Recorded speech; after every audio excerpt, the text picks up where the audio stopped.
ஹalleluya. Good morning. பொழுது விடிஞ்சிருச்சுங்க. கர்த்தருடைய நாள், ஞாயிற்றுக்கிழமை. ஆலயத்துக்கு போகணும்ல? நினைவிருக்கா?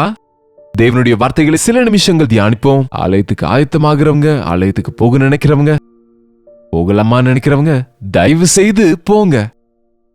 கர்த்தருடைய ஆலயத்துக்கு செல்வோம் என்று ஜனங்கள் என்னிடத்தில் சொன்ன பொழுது நான் மகிழ்ச்சியா இருந்தேன் என்று பக்தனாகிய தாவீது சொன்னது போல, ஞாயிற்றுக்கிழமை ஒருவருக்கொருவர் ஊக்கப்படுத்தி கணவன், மனைவி, பிள்ளைங்க எல்லாரும் தேவ சமூகத்துக்கு புறப்படுங்க. இது உங்களுக்கு எவ்வளவோ ஆசீர்வாதம், குடும்பத்துக்கு எவ்வளவோ நல்லது. ஜெபிப்போம். பரிசுத்தரே, உமக்கு நன்றி ஆண்டவரே. உம்முடைய வார்த்தைகளை தியானிக்கையிலே இந்த கொஞ்ச நிமிடங்களை எங்களுக்கு ஆசீர்வாதமா செய்யும்படிக்கு இயேசுவின் நாமத்தில் ஜெபிக்கிறோம் பிதாவே, ஆமென். அநேகர் சொல்லுகிறீங்க, நீங்க ஆலயத்துக்கு போக சொன்ன பிறகு நாங்க எங்களுடைய ஆலயங்களுக்கு போகிறோம். அதற்கு முன்பு நாங்க ஆலயத்துக்கு போகிறவங்க கிடையாது. லாக்டவுன் டேஸ்ல மொத்தமா விட்டுட்டோம். அதன் பிறகு லைவ் பார்த்து கொண்டு வீட்டிலேயே இருந்து விட்டோம். ஆனா நீங்க திரும்ப திரும்ப ஞாயிற்றுக்கிழமை தேவனுடைய சமூகத்துக்கு செல்ல வேண்டும், சபையாக கூடி வருவதை விடக்கூடாது என்கிற வசனங்களை காண்பிக்கிறதுனால தவறாமல் நாங்க ஆலயத்துக்கு செல்கிறோம் என்று அநேகர் சொல்லுகிறீங்க. ரொம்ப சந்தோஷம். ஆவிக்குரிய விதத்துல நல்ல விசுவாசத்துல நாங்க வளர்கிறோம்னு சாட்சி கொடுக்கறாங்க. அதற்காக தேவனையே துதிக்கிறாங்க. ஆனால் சிலர் சொல்லுகிறாங்க, எப்படி நாங்க வாட்ஸ்அப் மெசேஜஸ் எல்லாம் பார்க்கிறோம்ல, சில ஆயிரக்கணக்கான மெசேஜஸ் எல்லா மொழியிலும் வருகிறது. அதன் மூலமாக நீங்க தெரியப்படுத்துறீங்க, நீங்க ஆலயத்துக்கு போக சொல்றீங்க, நாங்க போகிறோம். ஆனால் அங்க இருக்கிற சூழ்நிலைகள் எங்களுக்கு எவ்வளவு வேணும் பிரயோஜனமாக இல்லைங்க. அங்க சாம்பிரதாய வழிபாடுகள் தான் இருக்குன்னு சிலர் சொல்லுகிறாங்க. எங்கள் மீது யாருக்கும் அக்கறை இல்லை என்று மற்றும் சிலர், அங்க போனா வெறும் பாடல்கள் தான் இருக்கு, வசனம் இல்லைன்னு சிலர், எங்க சபையில பாஸ்டரே இல்லைங்க, யாரோ ஒருத்தர் ஏதோ ஒன்று சொல்லுவாங்க என்று சிலர் சொல்லுகிறாங்க. அங்க இருக்கிற வழக்கங்கள் வசனத்திற்கு ஏற்றதாக இல்லைன்னு சொல்லக்கூடியவங்க சிலர் இருக்கிறாங்க. ஆமாங்க, பின்ன இது கடைசி காலம். கடைசி நாட்களில் பரிசுத்த ஆவியானவரின் பிரசன்னம் இழந்து போன இக்கபோத் என்கிற அவருடைய மகிமை இழந்த ஆலயங்கள், அவர் விட்டுவிட்ட ஊழியர்கள் எனப்படுகிறவங்க, தவறான போதகர்களா மாறி இருக்கிறவங்க எத்தனையோ பேர் இருக்கிறாங்க. ஆலயத்துக்கு நான் போக சொன்னேனே தவிர, நீங்க போகிற ஆலயம் தேவனுடைய வசனத்திற்கு ஏற்றதா இல்லையா, நீங்க கேட்கிற போதனை பரிசுத்த வேத வாக்கியங்களின்படி இருக்கிறதா இல்லையா என்பது பரீட்சித்து பாருங்க, உங்களுக்கே அது தெரியுங்க. நீங்க ஆவிக்குரிய பிரகாரமா பிரகாசிக்கப்பட்டவங்களா இருந்தா, நான் சொல்றது என்னன்னா, நீங்க சென்று உங்களுடைய சபையில எழுப்புதலை உண்டாக்கலாங்க. ஒருவேளை அங்க எதுவும் சூழ்நிலைகள் சரியா இல்லாவிட்டாலும், நீங்க சரியா இருந்து உங்க விசுவாசத்தோடு உங்க சாட்சிய, உங்க வாழ்க்கையை, உங்கள் எடுத்துக்காட்டையும் உங்கள் ஜெபத்தின் மூலம் அது சபையில எழுப்புதல் உண்டாகும்படி செய்யலாம். ஒருவேளை அது கள்ள உபதேசங்களால் நிறுவப்பட்ட இடமா இருந்தா, முழுவதும் செத்துப்போன நிலையில் இருக்கிற சூழ்நிலையில் இருந்தா, you better look for a better வசனத்திற்கேற்றபடி இருக்கிற ஆலயத்தை நீங்க பார்த்துக்கோங்க. நீங்க ஆண்டவரை கேட்டால் அவரே காண்பிப்பாரு இல்லையா?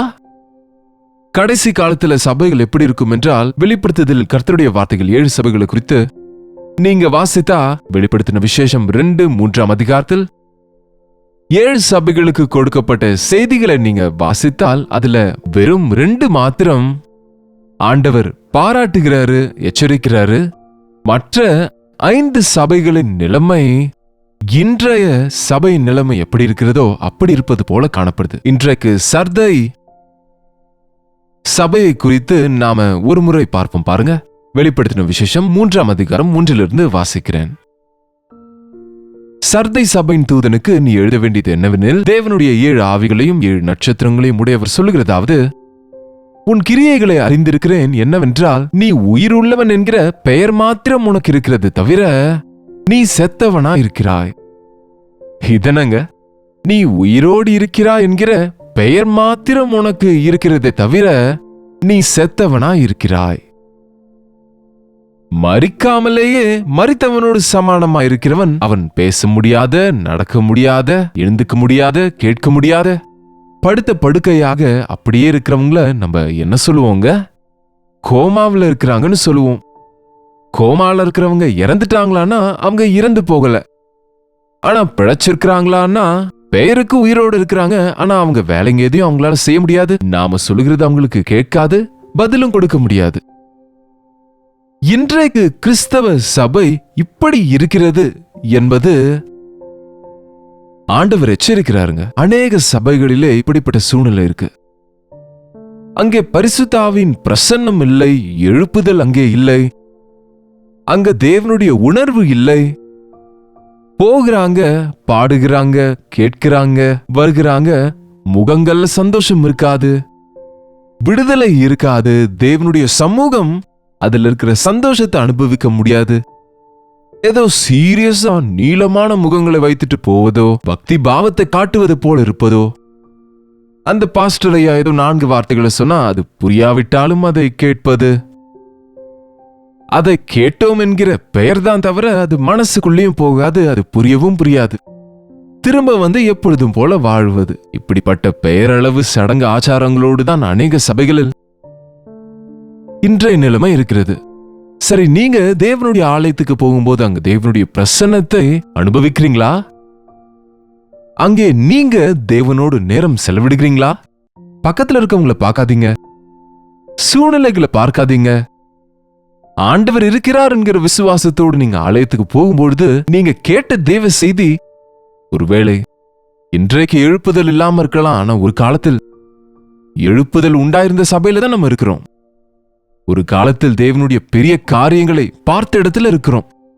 ஒருவேளை அதே சபையில நீங்க அநேக வருஷங்கள் முன்பே ஆழமான நிலையான மனம் திரும்புதல் பெற்றிருக்கலாம். அன்றைக்கு நீங்க தேவ வசனத்தை கேட்டு விசுவாசத்தோடு அதை ஏற்றுக்கொண்டு ஆசீர்வதிக்கப்பட்டவங்களா இருக்கலாம். நீங்க அந்த ஆலயத்துக்கு சென்று செய்த ஜெபங்களை எல்லாம் தேவன் கேட்டு உங்களுக்கு பதில்கள் கொடுத்திருக்கலாம். தற்போது இப்பொழுது இருக்கிற சூழ்நிலை சரியா இல்லாவிட்டாலும் நீங்க ஒரு காலத்துல எப்படிப்பட்ட நன்மைகளை பெற்றீங்க என்பதை நினைவு கூற சொல்லுகிறாருங்க. பாருங்க, உன் கிரியைகள் தேவனுக்கு முன் நிறைவுள்ளவைகளாக நான் காணவில்லை. ஆகவே நீ விழித்துக்கொண்டு சாகிறதற்கு ஏதுவா இருக்கிறவைகளை ஸ்திரப்படுத்து. ஆகையால் நீ கேட்டு பெற்றுக்கொண்ட வகையை நினைவு கூர்ந்து அதை கை கொண்டு மனம் திரும்பு. நீ எப்படியாக போதனையை பெற்றுக்கொண்டாயோ, எப்படியாக நீ கேட்டாயோ, எப்படிப்பட்ட போதனைகளை நீ கேட்டாயோ, எத்தனை பிரசங்கங்களை நீ கேட்டாயோ, எப்படிப்பட்ட விஷயங்கள் உனக்கு ஆலயத்திலே வெளிப்படுத்தப்பட்டதோ சொல்லப்பட்டதோ, எப்படியாக தேவன் உன்னுடைய ஜெபங்களுக்கு பதில் கொடுத்தாரோ அதை நினைவு கூறு, ஞாபகப்படுத்திக் கொள்ளு. அதற்குதான் வசனத்தை இருதயத்தில் பத்திரப்படுத்தி தியானிக்க கற்றுக்கொள்ள வேண்டும். ஆடுகளும் மாடுகளும் வெளியே போய் மேய்ந்துட்டு வந்த பிறகு சாயங்காலமா நிம்மதியா திரும்ப தொண்டைக்கு அதை வர வைத்து சாப்பிட்டதை அசை போட்டு அதில் இருக்கிற சாரத்தை எடுத்துக்கொள்ளும் பாருங்க. அது போல நம்முடைய வாழ்நாள்ல ஒரு முறை கேட்ட தேவ வசனம் வாழ்நாள் முழுவதும் அசை போட்டாலும் அதன் கருத்து குறைவில்லாமல் கிடைக்கக்கூடிய அவ்வளவு உன்னதமானதாக இருக்கு. ஆகவே எங்களுடைய சபை சரியில்லை, எங்க பாஸ்டர் சரியில்லை, எங்க வசனம் சரியில்லை என்ற வார்த்தைகளை விட்டுட்டு நீங்க கேட்ட தேவ செய்திகளை, நீங்க பெற்றுக்கொண்ட நன்மைகளை இன்னொரு முறை நீங்க அதை ஞாபகப்படுத்திக் கொண்டு மனம் திரும்புங்கள் என்று சொல்லுகிறார். அப்படின்னா இப்பொழுது நீ அப்படி இருக்கிறாயோ இல்லையோ என்று ரீசெக் பண்ணிக்கொண்டு சரி செய்து கொள்ளு. ஐயா, அன்றைக்கு இருந்த ஜெபத்தை என்னால செய்ய முடியலங்க, எனக்கு அன்றைக்கு இருந்த ஆசை ஆவல் எனக்குள்ள இன்றைக்கு இல்ல, நான் பின்வாங்கி போயிருக்கிறேன், குளிர்ந்து போன நிலைமையில் இருக்கிறேன் என்று உணர்ந்து கொண்டு மனம் திரும்பும்படி சொல்லுகிறார். இன்னும் என்ன சொல்லுகிறார்னு தொடர்ந்து பார்த்தால், நீ விழித்திராவிட்டால் திருடனை போல உன்மேல் நான் வருவேன். நான் உன்மேல் வரும் வேளையை அறியாதிருப்பாய், ஆனால் எப்பொழுது வருவேன்னு தெரியாது. ஆகவே நாளைக்கென்று தாமதிக்காமல் நீ விழித்து கொண்டு இருதய சுத்தத்தை காத்துக்கொள்ளு. அணைந்து போகின்ற உன் தீபத்தை நீ பிரகாசிக்க செய், சரி செய்து கொள்ளு. நான் எதிர்பாராத நேரத்தில் வருவேன் என்பது ஆண்டவர் வருகை குறித்து எச்சரிக்கிறார். ஆமாங்க, இன்றைக்கு சபையில இருக்கிறோம் என்பது அல்ல, மணவாட்டி சபையாகிய உலகளாவிய சபையில கிறிஸ்துவின் இரத்தத்தில் கழுவப்பட்டவர்கள் மத்தியில் நாம இருக்கும்படிக்கு ஆயத்தப்படுகிறோமா என்பது ரொம்ப முக்கியங்க. இந்த சர்தையை குறித்து இன்னொரு வார்த்தை சொல்லுகிறார். ஆனாலும் தங்கள் வஸ்திரங்களை அசுசிப்படுத்தாத சில பேர் சர்தையிலும் உண்டு. அவர்கள் பாத்திரவான்கள் ஆனபடியால் வெண் வஸ்திரம் தரித்து என்னோட கூட நடப்பார்கள். ஜெயங்கொள்ளுகிறவன் எவனோ அவனுக்கு வெண் வஸ்திரம் தரிக்கப்படும். ஜீவ புஸ்தகத்திலிருந்து அவனுடைய நாமத்தை நான் கிறுக்கி போடாமல் என் பிதாவின் முன்பாகவும் அவருடைய தூதர் முன்பாகவும் அவன் நாமத்தை அறிக்கையிடுவேன். எல்லா சபைகளிலுங்க சபைகள் குளிர்ந்து போனாலும், சபையில எழுப்புதல் இல்லாவிட்டாலும், சபை கெட்டு போயிருந்தாலும், வசனத்தை பிடித்திருக்கிறவங்க எல்லா சபையிலும் இருப்பது, எல்லா விதமான சபைகளிலும் இருப்பதை நான் கவனிச்சிருக்கிறேன். ஏனென்றால் எல்லா சபையை சேர்ந்தவர்களும் தங்களுடைய சபையில என்னை உபதேசிக்க, பிரசங்கிக்க அழைக்கும் போது முதல்ல ஒரு சந்தேகத்தோடு இருந்தபோது தேவன் சொன்னாரு, நீ சென்று அது சரியில்லை என்று சொல்லுகிற சபையில சரியான வசனத்தை சொல்லிட்டு வா. அப்படி செல்லும்போது அங்க உண்மையாக ஜெபிக்கிறவங்க இருப்பது, வசனத்தை அறிந்தவர்கள் இருப்பது, வசனத்தின்படி வாழ்கிறவங்க இருப்பது, இது பக்தி இல்லாத சபை என்று பெயர் வாங்கின சபையில கூட தங்கள் விசுவாசத்தை காத்துக்கொண்டு தங்கள் வெண் வஸ்திரங்களை அழுக்காகாமல் மனசாட்சியை கெடுத்துக் கொள்ளாதவங்க இருப்பது பார்த்து கொண்டிருக்கிறேன். நாளை காலையில நீங்க ஆண்டவர் சிங்காசனத்தில் உட்கார்ந்திருக்கும் போது, ஆண்டவர் சிங்காசனத்தில் வீற்றிருக்கிறவராய் உங்களை நியாயம் தீர்க்க அழைக்கும் போது, எல்லாரும் சரியில்லாததுனால எல்லாரால நான் இப்படி ஆயிட்டேன் என்று நீங்க, அல்லது ஆண்டவரே நான் ஒழுங்கா இருந்திருப்பேன், ஆண்டவரே என்னை என்ன செய்ய சொல்றீங்கன்னு, பாஸ்டரையா சரியா இல்ல, எங்க சபையே சரியில்லை, எங்க உடன் விசுவாசிகள் சரியில்லை என்று சாக்கு சொல்ல இடமில்லை. யார் எப்படி இருந்தாங்கன்ற விஷயத்தை தேவன் உங்களை கேட்க மாட்டார். நீ எப்படி இருந்தா என்கிற விஷயத்தை உனக்கு நீயே தேவனுக்கு கணக்கு சொல்ல வேண்டும். அதற்குதான் அநேக முற்களுக்குள்ளே லீலி புஷ்பத்தை போல சுற்றி இருக்கிற சூழ்நிலைகள் சரியானதாக இல்லாவிட்டாலும் நம் ஆண்டவரை போல நாம வெண் வஸ்திரங்களை தரித்து, அப்படி என்றால் இதோ வெள்ளை துணியை போடுவதில்லை, ஆனா கிறிஸ்து கொடுக்கிற பரிசுத்தப்படுத்தப்பட்ட பரிசுத்த வஸ்திரங்களை, பரிசுத்தத்தை, இருதய சுத்தத்தை காத்துக் கொள்வது எவ்வளவு அவசியங்க. நீங்க இதுவரைக்கும் உங்களுடைய விசுவாசத்தை காத்துக்கொண்டு அவிசுவாசிகளின் நடுவுல எவ்வளவோ போராட்டத்தோடு உங்களுடைய விசுவாசத்தை நீங்க தொடர்ந்து கொண்டிருந்தா ஜாக்கிரதையாக இருங்க. கடைசி வரைக்கும் உண்மையாக இருக்கும்படிக்கு தேவனுடைய கிருபைக்காக வேண்டிக் கொள்ளுங்க. தேவனுக்கு தெரியும் உங்க உள்ளத்தின் நிலைமை எப்படி இருக்கிறது என்கிற விஷயம். உங்க இருதயம் தேவனுக்கு முன்பு சுத்தமா இருந்தா உங்க பெயர் ஜீவ புஸ்தகத்தில் எழுதப்பட்டிருக்கும். ஆகவே நம்மை சுற்றி இருக்கிற சூழ்நிலைகள் சரியா இல்லாவிட்டாலும், நம்மை சுற்றி இருக்கிற ஜனங்க எப்படி இருந்தாலும் கூட அவருக்கு முன்பாக குற்றமற்றவர்களும் மாசற்றவர்களுமா இருக்கிற நம்மை நம்முடைய ஆண்டவர் அவரோடு கூட எடுத்துக் கொள்ளப்படுகிற மணவாட்டி சபையில உறுப்பினராக செய்வார் என்கிற விஷயத்தை உணர்ந்து பரலோக ராஜ்யத்தின் வாரிசுகளா இருப்போம் என்று விசுவாசித்து ஆலயத்துக்கு போங்க. ஆலயத்துல உங்களுக்கு வசனத்துக்கு விரோதமான சூழ்நிலைகள் இருந்தா நீங்க அந்த காரியங்கள்ல உடன்படாதீங்க. தேவனுடைய ஆலயத்துல தேவன் உங்கள் ஜெபத்தை கேட்கிறவரா இருக்கிறதுனால, தேவன் உங்களை ஆராய்ந்து பார்க்கிறவரா இருக்கிறதுனால அவருடைய ஆலயத்துக்கு சென்று அவரை ஆவியோடும் சத்தியத்தோடும் ஆராதனை செய்யுங்க. அவருடைய வருகைக்காக ஆயத்தமாகும்படிக்கு ஜெபம் பண்ணுங்க. உங்களுக்குள் இருக்கிற வெளிச்சம் உங்களை சுற்றி இருக்கிறவர்கள் மேல் பிரகாசிக்கும்படியாக அவருடைய பிரதிநிதிகளாக, அவருடைய சாட்சிகளாக, நல்ல நடத்தையை உடையவர்களாக, நல்ல எடுத்துக்காட்டானவர்களாக, நன்றாய் ஜெபிக்கிற விசுவாசிகளாக, ஆவியோடும் சத்தியத்தோடும் ஆராதிக்கிறவர்களாக ஆலயங்கள்ல நீங்க உங்களை சுற்றி இருக்கிற ஆலய ஜனங்களுக்கு ஆசீர்வாதமாக இருங்க. இருதய சுத்தத்தை காத்துக்கொள்வது இந்த கடைசி காலத்தில் எவ்வளவு அவசியங்க. நம் ஆண்டவர் சீக்கிரத்துல வரப்போகிறாரு. அவருடைய வருகைக்காக காத்திருப்போம்.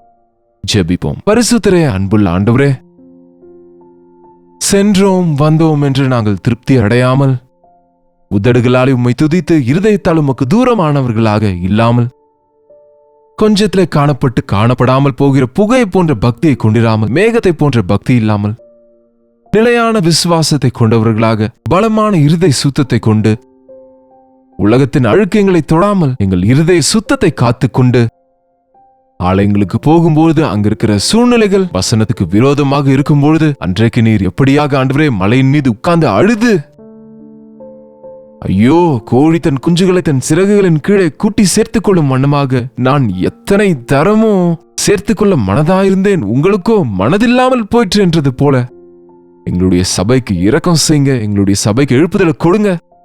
ஐயோ எங்கள் சபை உமக்கு தூரமாகிறது என்கிற மனம் திரும்புதலோடு நாங்கள் ஜெபித்து எங்களுடைய சபைக்கு நாங்கள் ஆசீர்வாதமாக மாறும்படிக்கு பரிசுத்த ஆவியின் காரியங்களை எங்களுக்குள்ள செய்யுங்க.